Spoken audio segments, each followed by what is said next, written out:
শুভ সকাল বন্ধুরা, সবাই কেমন আছেন? আশা করি সকলেই ভালো আছেন আর আমরাও ভালো আছি। মেন্টুস ওয়ার্ল্ড চ্যানেলে আপনাদের সবাইকে স্বাগত জানিয়ে শুরু করলাম আবার একটি নতুন ভিডিও। আজ হলো রথযাত্রায় আমার সকল বন্ধুদের অনেক অনেক শুভেচ্ছা আর ভালোবাসা জানিয়ে শুরু করছি আবার একটি নতুন ভিডিও। তো দেখুন, সকালবেলা আমার পুজো প্রায় কমপ্লিট হয়ে গেছে। এবার খালি প্রদীপ দেখিয়ে শঙ্খটা বাজিয়ে নেব। আসলে পুজো করার সময় ক্যামেরা অন করে পুজো করলে সেইভাবে পুজোটা ঠিক মন দিয়ে করা যায় না। ওই জন্য ভাবলাম আগে পুজোটা করে নিই, তারপর আপনাদের সঙ্গে শেয়ার করছি।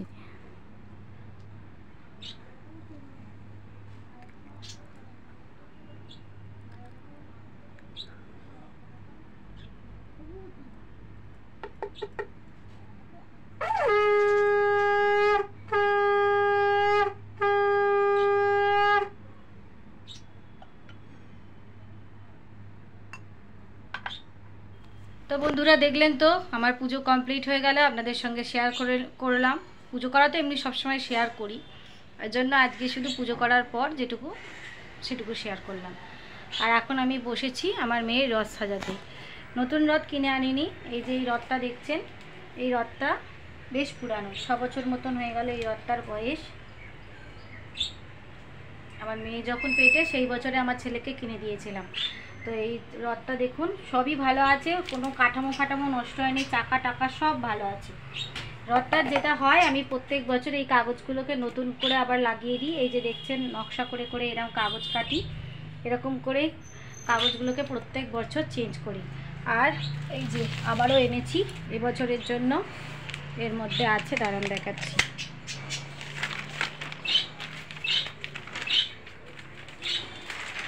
এই যে একটা রেড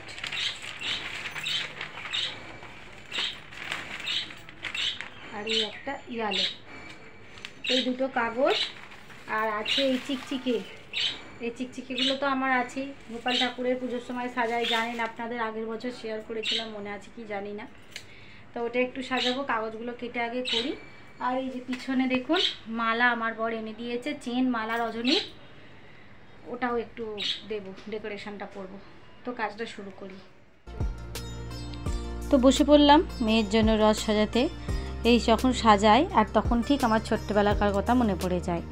আমরাও ছোটোবেলায় রথ টেনেছি, তবে এইভাবে এত ডেকোরেশন কখন করা ছিল না, এই এত কাগজ দিয়ে চিটকানো। ওই হতো আর কি, একটু রথে আমরা কি করতাম, ন্যাচারাল সাজাতাম যাকে বলে। একটু ঝাউ পাতা, একটু দেবদারু গাছের পাতা, তারপর সেই হয় না এক ধরনের কলা গাছের মতন পাতাগুলো কলা ফুল বলে, ওরকম একটু, মানে আমরা যত বন ফুল এই ফুল দিয়ে রথটাকে পুরো সাজিয়ে ডেকোরেশন করতাম। তো বেশ ভালো লাগে। কিন্তু এখানে তো শহরে এসব কিছু হবার উপায় নেই। কিন্তু এই রথটা আমি যত্ন করে তুলে রেখেছি, আপনাদের বললামই এটা অনেক দিনের রথ। তাই প্রতি বছর এইরকম করে দিই। বাবান বড় হচ্ছে, ও আর রথ সেইভাবে টানে না, বনুর সাথে বেরোয়। আর এখন মেয়েটারই বায়না, মেয়েও আর একটু বড় হয়ে যাবে, তখন দেখবো মেয়েও আর টানছে না। তো যেমন পারি তেমন সাজানোর চেষ্টা করলাম। কেমন লাগলো আপনাদের কমেন্ট করে একটু জানাবেন। আমার রথ সাজানো তো কমপ্লিট হয়ে গেলে আপনাদের বলবই। আর আজকে যেহেতু এই সব কাজ নিয়ে মেতেছি, সকালের পুজোতেও একটু টাইম লেগেছে, তো আজ আর বাড়িতে আমিষ রান্না করতে চাইছিলাম না। তা প্রায় করিনি বলতে গেলে, কিন্তু আবার করিয়েওছি। মানে আমি আজকে নিরামিষই খেয়েছি, কিন্তু বাচ্চাদেরকে একটু ঝোল ভাত করে দিয়েছিলাম, এক তরকারি ঝোল ভাত। আর এই যে দেখুন, এখন রূপু আমার সঙ্গে যোগ দিয়েছে কাটতে। ও বলছে, মা আমিও একটু কাটবো। আমি বলছি, মা তুমি কাটতে তো পারবে না, তার চেয়ে তুমি ধরো আর আমি আঠা লাগাবো, তুমি সেগুলো চিটকে দেবে একটু আধটু। ও তাতেই খুশি। আজকে আর আপনাদের সঙ্গে রান্নার ভিডিও শেয়ার করলাম না, মানে এই কাজগুলো করতেই আমার অনেকটা টাইম চলে গিয়েছিলো। প্রায় মানে একবার করে এই কাজগুলো করছি, আবার এরই ফাঁকতালে গিয়ে উঠে গিয়ে আনাজ ফানাজগুলো কুটে রেখেছি। এই যে এরকম করে পুরো চারিদিক দেখুন ঘিরে দেবো। আগে না এগুলো রাত থেকে করে রাখতাম, যখন বাবান আর কি ছোট্টবেলায় করতো। মানে এর আগে বাবানকে কিনে দিয়েছি এরকম ছোট্টবেলায় দুটো রথে, আর তারপরে আবার এইটা যখন কিনলো ওর বাবা, আমি বললাম এটা তো বেশ ভালোই আছে, তা এই রথটাকে আর যতদিন পারবো সুন্দর করে গুছিয়ে রাখবো, আর যখন নষ্ট হয়ে যাবে তখন দেখা যাবে।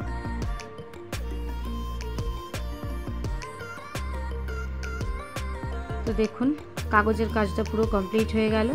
এইবারে এই চিকচিকে কাগজগুলো দিয়ে একটুখানি রথটাকে আরেকটু সুন্দর করে ডেকোরেশন করে দিচ্ছি। ফুলের দাম প্রচুর, তবু আমি 4-5টা রজনী স্টিক ওর বাবা নিজেই এনে দিয়েছে ঠাকুরের ফুল কিনতে গিয়ে। কিন্তু এই 5টা রজনী স্টিক দিয়ে তো পুরো রথটাকে সাজানো যাবে না, ওই জন্যই ভাবলাম যে এইগুলো যখন বাড়িতে আছেই, এগুলো আমি ওই গোপালকে যখন জন্মাষ্টমীতে সাজাই তখন এনে রেখেছি আর কি, তা সেগুলো দিয়ে একটু ডেকোরেট করে দিই। আর এই যে জগন্নাথটা দেখছেন একদম নতুন, আজকেই প্রথম ভাঙছি। মিলিদি যখন পুড়িয়ে এসলো তখন আমাকে গিফট করেছিল, তো সেই জগন্নাথটা আজকে বসিয়ে দিলাম। নাহলে শোকেসের মধ্যেও একটা জগন্নাথ আছে। জগন্নাথ আমাদের বাড়িতে প্রচুর আছে, আমার চারিদিকেই জগন্নাথ আছে। না হলে আমি আবার ঠাকুরের আসন থেকেও নিয়ে বসাই। তখন দেখলাম এইটা এক্সট্রা আছে, রূপই মনে করালো, মা ওপরে তো একটা জগন্নাথ তোলা আছে, দিই তাহলে ওটাই চাল লাগাবো আজকে। তো দেখুন আমার রথ সাজানো একদম কমপ্লিট হয়ে গেছে। এবার রূপকে স্নান করিয়ে দিয়েছি। এবার ও একটু ধূপ দেখিয়ে নেবে, আর আমি একটু মালা, মিষ্টি, ফুল, ধূপ সব দিয়ে দেবো।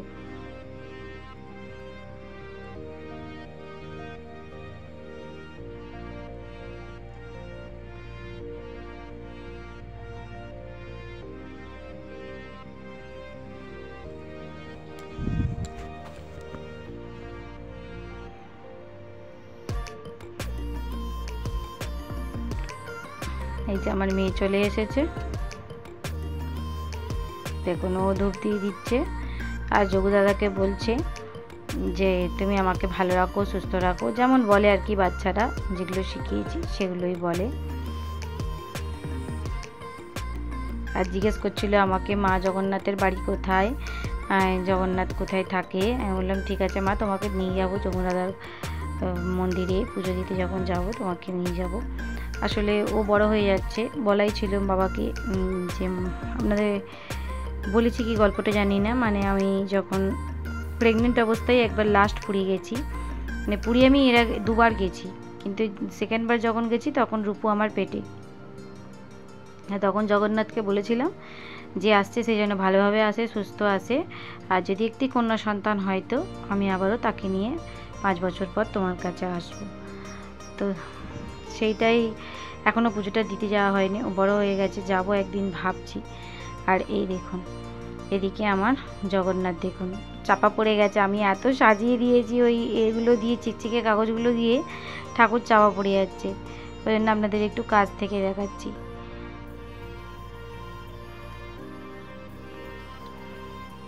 নিচের তাকটা ফাঁকাই রাখলাম, ভেবেছিলাম আর একটা দেবো, তারপর বললাম থাক।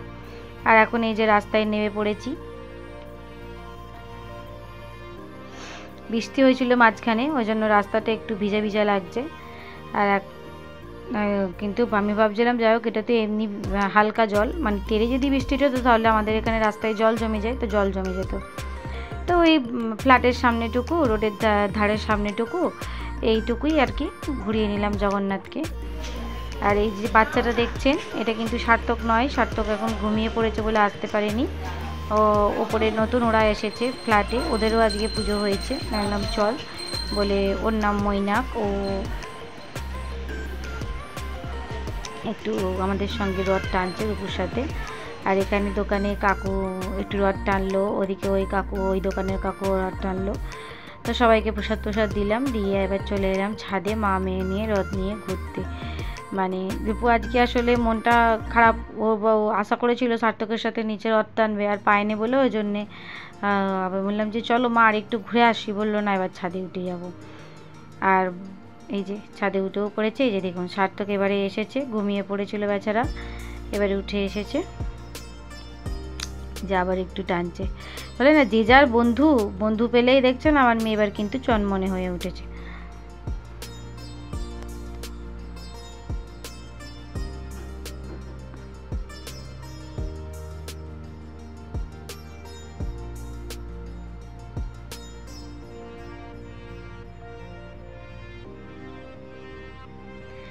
আর এটা ছিল সন্ধেবেলা, মানে ঠাকুরকে একটু জিলিপি আর কাঁঠাল দিয়ে প্রসাদ অর্পণ করলাম, কেননা সকালে কাঁঠালটা পায়নি, ওই জন্য আবার বিকেলে এনে দিয়েছে, ওই জন্য বিকেলবেলা আবার এই সন্ধেবেলা, বিকেল নয় বিকেলে তো দেখলেন রথ টানছে, তারপর সন্ধে টন্ধে দিয়ে এবারে পাড়ার মধ্যে যে মেলা বসে রথটা হয় সেখানেই নিয়ে গেলাম। এখানটা প্রতি বছর আসা হয় না, আমি যাই আমি আগে যেতাম খুব বাবার বাড়ির ওদিকটা, তারপর আমাদের আন্দুলে, কিন্তু এই বছরে চুনাবাটির মধ্যেই এসেছি। এটা আমাদের পুরো একদম পাড়ার রথের মেলা, এখানেও খুব সুন্দর রথটা করে ছোট্টর ওপরে। যখন গেলাম তখন অতটা ভিড় হয়নি, কিন্তু যখন এলাম মানে পা গলানোর জায়গা নেই, এত ভিড় হয়েছে। এই যে রথ,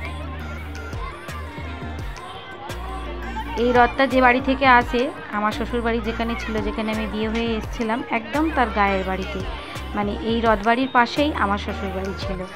মানে এনাদের সঙ্গে আমার শাশুড়ি মায়ের প্রচুর ভাব ছিল। যাই হোক, পুরনো কথা মনে করলেই মন খারাপ করে। তো তারপর দেখুন এই মেলার মধ্যে একটু ঘুরে ঘুরে দেখছিলাম, তাও সব ঘুরে দেখতে পারিনি। আমার মেয়ে যেহেতু দোলনা দেখেছে, ব্যাস দোলনার দিকেই ছুটেছে, তাই জন্য ওই শুধু গেলাম, রথটা নমস্কার করলাম, দোলনার দিকে দাঁড়ালাম, এত ভিড় আর কোনো দিকে যাইনি, ওই দোলনাটুকু চাপিয়ে আবার ব্যাক করে বাড়ি চলে এলাম।